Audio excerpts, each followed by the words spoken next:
Welcome to the Rim Break Rodeo. We hope this video helps. You begin by signing in. Open settings on the iPhone or iPad you want to add. Enter your Apple ID email and password when prompted, and follow the on-screen verification. This is required for security.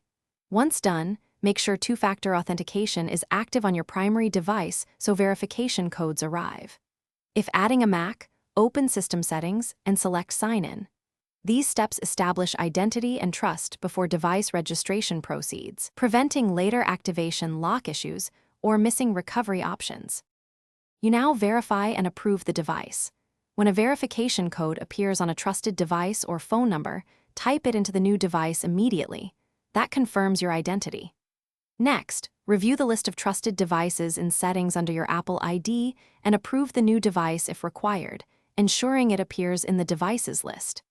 Make sure iCloud settings are configured, enable Keychain for passwords, Find My for security, and iCloud Backup to preserve data. This ties services and security together.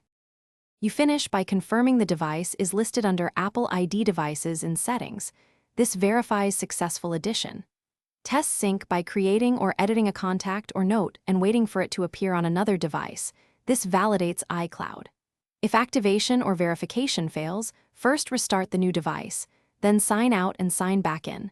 That often clears temporary errors.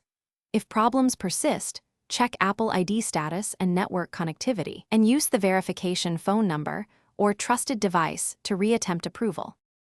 Thanks for watching. Consider subscribing if we helped you.